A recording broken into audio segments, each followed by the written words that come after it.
Ceci est un livre audio autogénéré par Google. Livre, Les amours d'une empoisonneuse. Auteur, Émile Gaboriau. Chapitre 1, Un tripot sous Louis Xiv. C'était le mercredi 15 novembre de l'an de grâce 1665. Ce soir-là, il y avait petit souper et grande compagnie rue Vieille du Temple, chez Lavienne, le baigneur à la mode, l'étuviste en renom, le barbier du monde élégant. Les Parisiens du temps présent, qui s'imaginent avoir atteint jusqu'aux dernières limites de la civilisation et du confort, parce qu'ils ont créé des tavernes et certains autres docks de la galanterie à bon marché, auront sans doute besoin que nous leur expliquions ce que l'on entendait par barbier, par étuviste et par baigneur, dans la première moitié du règne de Louis XIV. Au XVIIe siècle, les bains chauds, nommés étuves pour la bourgeoisie et pour les gens de bas étage, existaient dans la capitale en plus grand nombre qu'aujourd'hui. On comptait aussi par la ville une quantité d'auberges et d'hôtelleries pour toutes les conditions, puis quelques hôtels garnis magnifiquement meublés, mais en très minime proportion. Ces hôtels étaient principalement à l'usage de personnages de la haute noblesse, qui ne faisaient pas partie de la cour, et qui n'avaient à Paris aucune propriété. Pour ceux de cette classe qui en possédaient, pour les grands seigneurs directement attachés à la maison royale, on rencontrait encore un ou deux établissements d'un genre particulier, qu'il est fort difficile de définir, parce qu'il n'y en a plus de semblables. Ces établissements étaient ordinairement tenus par des hommes experts dans tout ce qui concernait la toilette, et renommés pour leur habileté à coiffer les cavaliers et les dames. Les barbiers et les baigneurs ne formaient alors qu'une seule et même profession. Ils étaient constitués en corporation, sous le titre de barbiers étuvistes, mais le maître de la maison dont nous parlons et qu'on nommait le baigneur par excellence, n'était point soumis au règlement de cette corporation. Il exerçait son état par un privilège spécial, émané d'un prince lui-même ou d'un des plus grands dignitaires de l'État. On se rendait chez lui, pour différents motifs. D'abord, par raison de santé et de propreté. C'était là en effet que l'on prenait les meilleurs bains, les bains épilatoires, les bains mêlés de parfums et de cosmétiques, par lesquels on donnait plus de vigueur au corps, plus de douceur à la peau, plus de souplesse aux membres. Cette maison était pourvue de domestiques réservés, discrets, adroits. On s'y renfermait la veille d'un départ ou le jour même d'un retour, afin de se préparer aux fatigues qu'on allait éprouver, ou pour se remettre de celles qu'on avait essuyées. Voulait-on disparaître un instant du monde, fuir les importuns et les ennuyeux, échapper à l'œil curieux de ces gens, on allait chez le baigneur, on s'y trouvait servi, fêté, choyé, on s'y procurait toutes les jouissances qui caractérisent le luxe ou la dépravation. Le maître et tous ceux qui étaient sous ses ordres devinaient à vos gestes, à vos regards si vous vouliez garder l'incognito, et tous ceux dont vous étiez entourés, et dont vous étiez le mieux connu, paraissaient ignorés jusqu'à votre nom. Votre entrée et votre séjour dans ce lieu mystérieux étaient comme un secret qui ne se révélait jamais. Aussi, c'était chez le baigneur que les femmes, qui ne pouvaient autrement échapper à une surveillance intéressée, se rendaient déguisées, le visage masqué, seules ou conduites par leurs amants. Enfin, les jeunes seigneurs, amis des plaisirs sans contrainte et des amours faciles, faisaient partie de se réunir chez le baigneur, pour s'y livrer au vin, au jeu, et à ces belles filles de théâtre qui surent dans tous les âges affriander et les gourmets et les gourmands de la volupté de haut goût. Pourtant l'établissement de Lavienne était tellement étendu et si adroitement distribué en corps de logis séparés, que la présence de ces hôtes bruyants ou coupables ne pouvait être soupçonnée du dehors, un calme profond régnait aux alentours. Cette Babel du vice aristocratique et raffiné avait toutes les apparences du pied-à-terre de la vertu. Louis XIV lui-même, à l'époque de ses premières passions, était allé plusieurs fois chez Lavienne. Il ne dédaigna pas d'en faire par la suite l'un de ses valets de chambre. Donc, au moment où s'ouvre le drame que nous essayons de conter, on venait de souper chez Lavienne, les flacons avaient fait fureur, les cartes faisaient rage. Autour de la table, où l'or étincelait par poignées, croisant sa lumière fauve au rayonnement des girandoles chargées de bougies de cire rose, se pressait toute une cohue d'individualités fort différentes en apparence, mais qui ne mettait nul scrupule à se coudoyer dans la fraternité de l'ivresse. Officiers de fortune, abbés de ruelles, financiers d'église, gentilshommes de brelan, comédienne de la cour, de la ville, du théâtre. Monsieur de Sainte-Croix, capitaine au régiment de Tracy cavalerie, tenait le jeu contre Maître Annivelle, seigneur de Saint-Laurent et receveur général du clergé de France. Le chevalier Gaudin de Sainte-Croix avait fait à l'armée ses preuves de bravoure. Ses preuves d'esprit et d'enjouement étaient faites depuis longtemps dans les salons de la capitale. On connaissait peu sa famille, que d'aucuns assurent originaire de Montauban, et des plus humbles. On connaissait encore moins son patrimoine, mais il se prétendait bâtard de grande maison, et ses façons venaient à l'appui de son dire. L'argent lui glissait aussi facilement hors de la main, que l'épée hors du fourreau. Au demeurant, c'était un cavalier d'environ 35 ans, de belle mine et de conversation agréable, lettré, poli, prodigue, tout prêt à se prendre d'amour, jaloux jusqu'à la fureur fût-ce d'une courtisane, et entrant dans un dessein de pitié avec la même passion que dans une partie de plaisir. Ses habits jouissaient de la meilleure réputation d'élégance, ses plumes étaient irréprochables, et la fraîcheur de ses canons répondait pour lui. On ne lui en demandait pas davantage dans une société qui avait vu monsieur couper l'escarcelle des bourgeois sur le Pont-Neuf, et qui devait voir rouer en grève le comte de Horn, convaincu d'avoir assassiné un agioteur dans la rue de Venige. Pour l'instant, monsieur de Sainte-Croix était en veine. L'argent du financier Annivelle avait passé de son côté, et s'arrondissait en tas devant lui. Aussi, les dames de l'hôtel de Bourgogne, les demoiselles de la comédie italienne, les quelques marquises de rencontre et les comtesses d'incognito, qui formaient le personnel ordinaire des soupers fins de la Vienne, affichaient-elles à son endroit les œillades les plus assassines et leurs plus flamboyants sourires. Mais le chevalier restait stoïque devant le gain, comme devant la perte. Il n'en était pas de même de son adversaire. Monsieur le receveur général du clergé de France avait perdu 300 pistoles et criait comme pour 1 million. « Voulez-vous que je prenne votre place, Annivelle » demanda le jeune marquis de Rubintel. « Non pas vraiment, » répondit le financier. « Quand je devrais vider tous les coffres de nos seigneurs, les évêques des États de Languedoc, je veux savoir jusqu'où ira le bonheur du chevalier. » « Mon Dieu, fit négligemment celui-ci, j'avais besoin de quelques milliers d'écus pour mes bonnes œuvres, je ne pouvais mieux m'adresser qu'à la caisse générale du clergé. »« Chevalier, dit la marquise de Soubirans, prêtez-moi donc 50 pistoles pour tenir contre vous. »« Les voici, marquise, mais prenez garde, elles vont me revenir. »« Si elles vous reviennent, je les suivrai, fit résolument la jeune femme. »« Doublons-nous l'enjeu » demanda Annivelle. « Volontiers.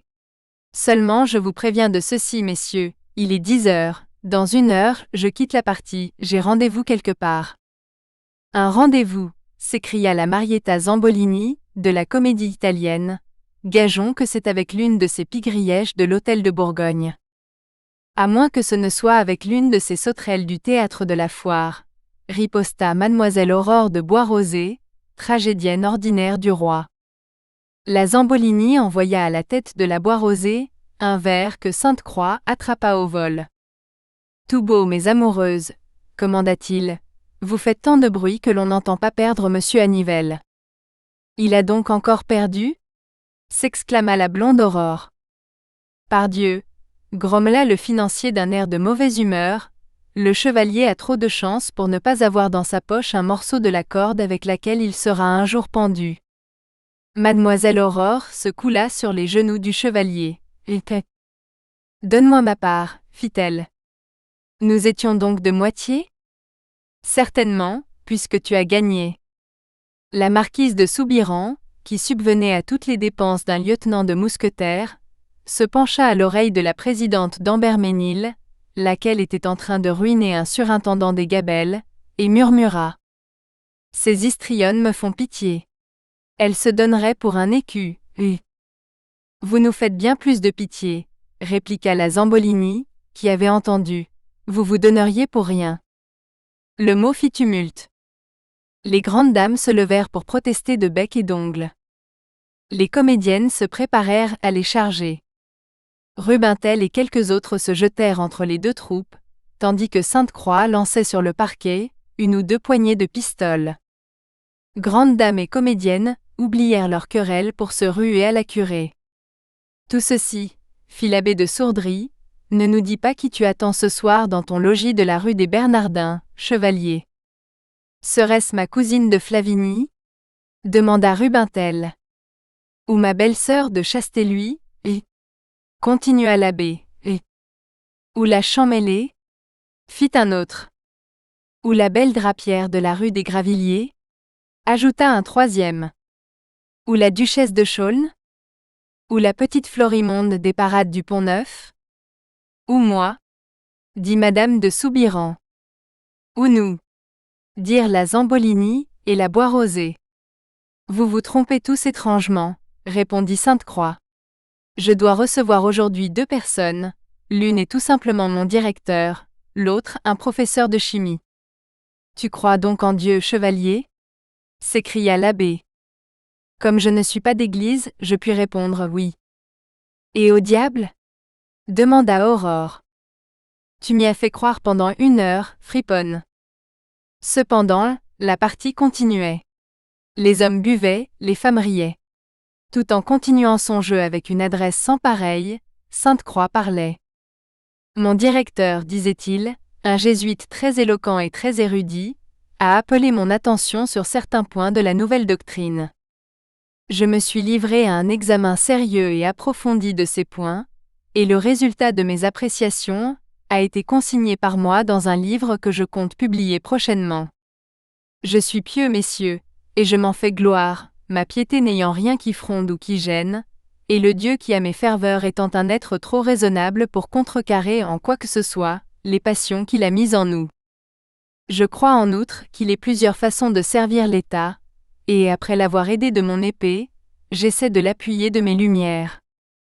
C'est pourquoi quand je ne joue pas je pense, quand je ne me batte pas je cherche, quand je n'aime pas je trouve. Pour le moment la science est ma seule maîtresse. Et quelle sorte de science, chevalier? La toxicologie. Qu'est-ce que c'est que cela? Interrogèrent les femmes. C'est la science des poisons, répondit tranquillement Sainte-Croix. Les joueurs n'avaient point lâché prise. L'or roulait toujours sur le tapis. La fortune s'acharnait contre le financier, le capitaine gagnait sans cesse. Tout à coup il s'arrêta, et regardant successivement sa montre et les cartes. Vous avez encore perdu, à Nivelles, et voici qu'il me faut me retirer. Double, insista le receveur. Double, répéta Sainte-Croix bien que ce fût intervertir les rôles. Le chevalier gagna. Double, disait Annivelle d'un ton de mauvaise humeur. Quitte ou double, si vous voulez, répondit son adversaire.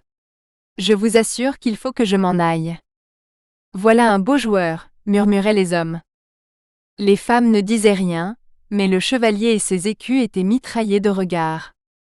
Madame de Soubirans jeta la clé de son boudoir dans les enjeux. Si je la gagne, fit Sainte-Croix, je la rendrai à Guébriac. Mais cette fois la chance tourna. Le chevalier perdit. Bonsoir messieurs, dit-il froidement. Et poussant vers Annivelle les montagnes d'or qui, pendant toute la soirée, n'avaient cessé de s'amonceler devant lui, il se leva, et commanda à un valet de lui apporter son chapeau et son épée. Le financier se vautrait dans ses écus, en jubilant. Je savais bien, disait-il, que le proverbe ne pouvait mentir. Quel proverbe? Fit Sainte-Croix, en bouclant son ceinturon. Vous le connaissez aussi bien que moi, bonheur au jeu. Malheur en femme, n'est-ce pas? Mais je ne suis pas marié, monsieur Annivelle. Il est vrai que vos amis le sont pour vous. Le chevalier, qui allait atteindre la porte, se retourna brusquement. Qu'entendez-vous par là? Demanda-t-il avec une sorte de hauteur. J'entends tout simplement répéter ce dont tout le monde parle. Et de quoi parle tout le monde? Ne faites pas le discret, mon cher. Chacun sait que monsieur de Brinvilliers est de vos intimes, et que cet excellent marquis possède une femme fort appétissante, laquelle a dû chercher chez vous ce qu'elle ne trouvait pas chez lui. D'ailleurs, le financier n'acheva point. Sainte-Croix, tirant son épée, s'était impétueusement précipité sur lui. « Que faites-vous? Que faites-vous » s'écria-t-on de toutes parts. « Ne le voyez-vous pas » répondit le chevalier en proie à une colère terrible. « Cet homme est un coquin, et vrai Dieu, il ne répétera plus ailleurs ces misérables calomnies. Annibale essayait de mettre Flamberge au vent, il était plus pâle qu'un cadavre. Quelques hommes s'efforcèrent de retenir le chevalier, et de le désarmer. Or, ce n'était pas chose aisée. Les femmes épouvantées s'enfuyaient dans tous les coins. En ce moment la porte s'ouvrit. Un laquais de Sainte-Croix parut, et se jetant à travers les groupes, parvint à se glisser jusqu'à son maître, à l'oreille duquel il lança ces mots. « On vous attend, monsieur. » Le chevalier avait déjà le bras sur Annibale.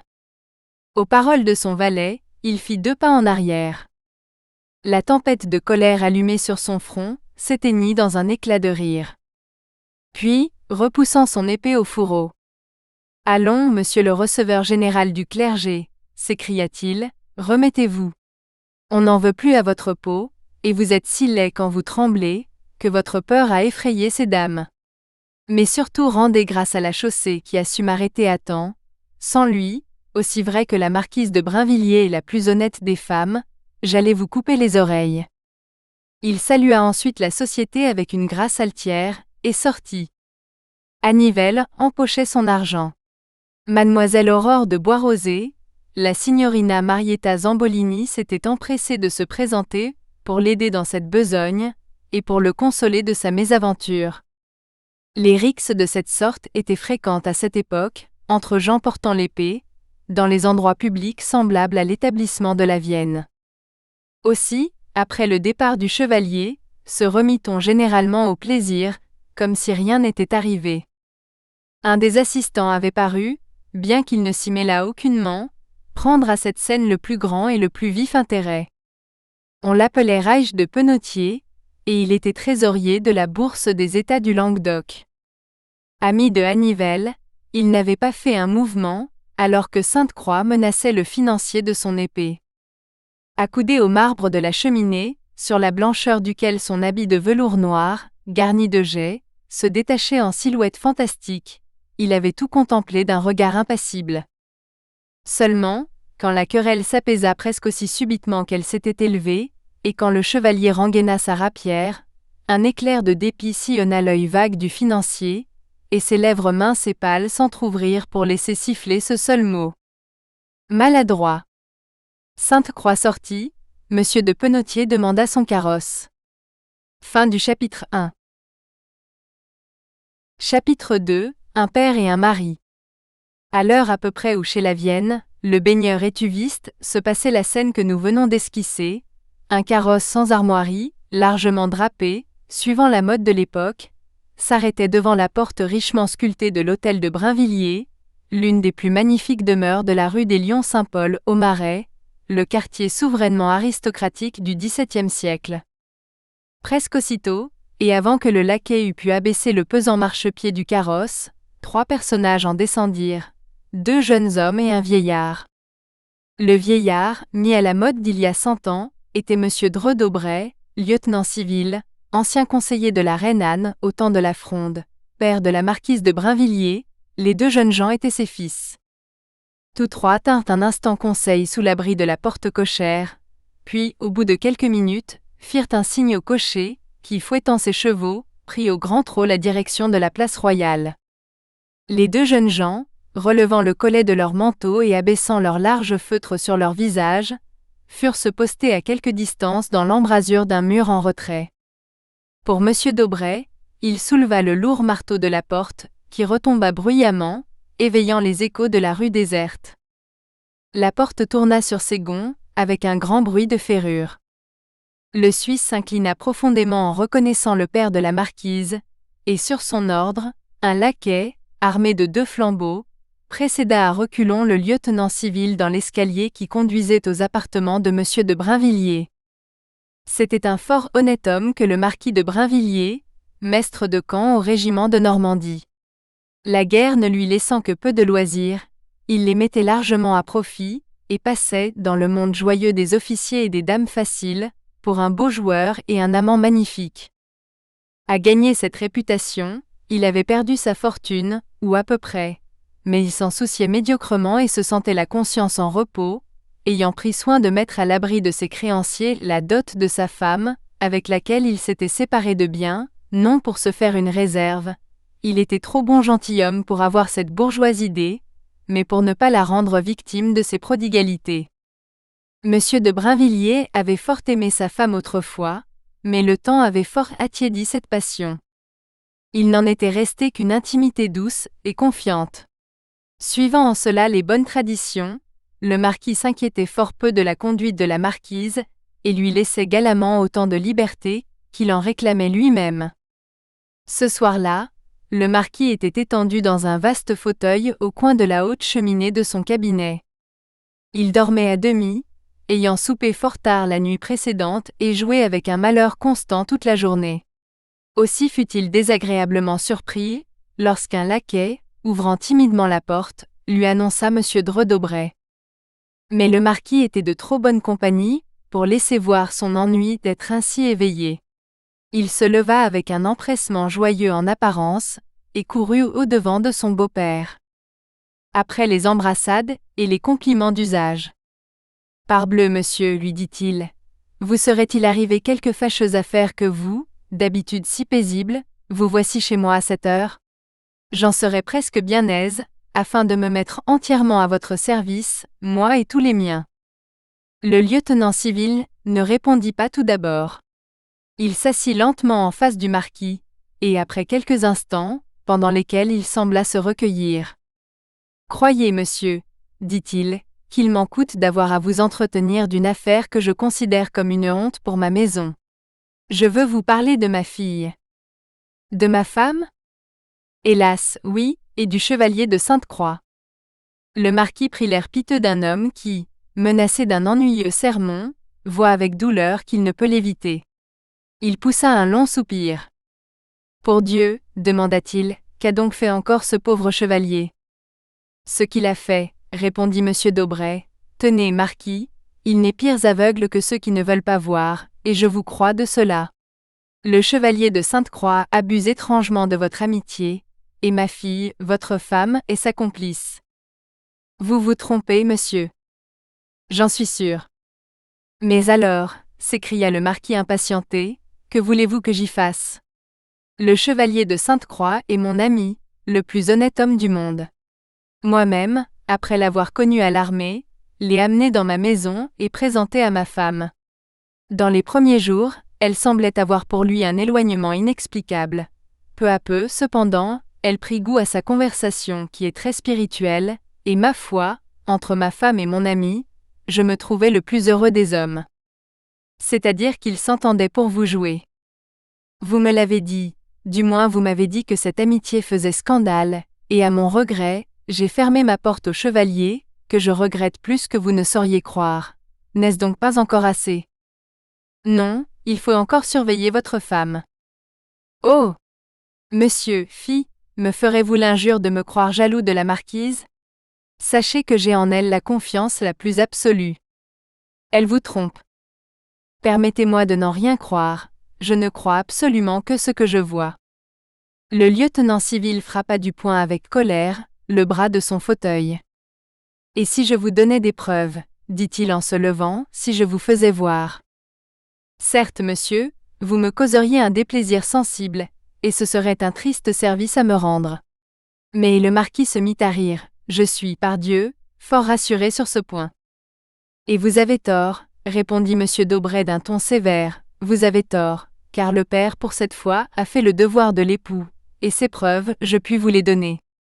Mais enfin, monsieur, objecta le marquis, admettons un instant que vos suppositions soient vraies, en quoi cela peut-il m'atteindre? La marquise, dès les premières années de notre mariage, ne m'a-t-elle pas donné des héritiers de mon nom? Et quoi? S'écria le lieutenant civil indigné, c'est ainsi que vous comprenez la noblesse des familles et l'honneur des femmes. Oui, je sais ce que vous m'allez dire. Vous allez me citer l'exemple des plus nobles familles du royaume, me prouver qu'il est de bon ton de se montrer mari facile, et de fermer les yeux sur les égarements de ces épouses indignes que nous nommions du nom qu'elles méritent. Mais je ne suis pas de la cour, moi, monsieur, et je ne crois pas ma noblesse assez haute pour être au-dessus de la flétrissure. Libre à vous d'abdiquer honteusement les droits sacrés dont vous arment Dieu et les hommes, je saurais revendiquer le droit sacré de mes pères. C'est à vous maintenant à voir si vous voulez me suivre, et rejoindre mes fils qui nous attendent à la porte de votre hôtel. Quoi, à cette heure par ce temps affreux?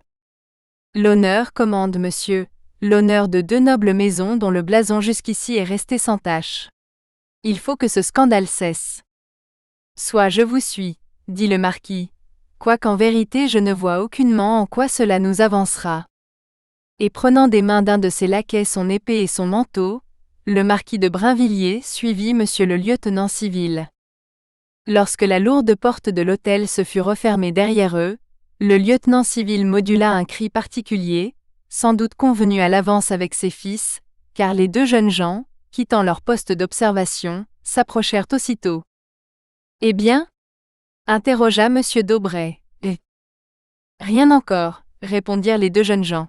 « Attendons, alors, elle ne saurait tarder. » « Mais enfin, » demanda avec impatience le marquis, « m'expliquerez-vous, monsieur, ce que nous faisons ici ?»« Soit puisque vous ne voulez rien comprendre, » répondit monsieur d'Aubray d'une voix sourde.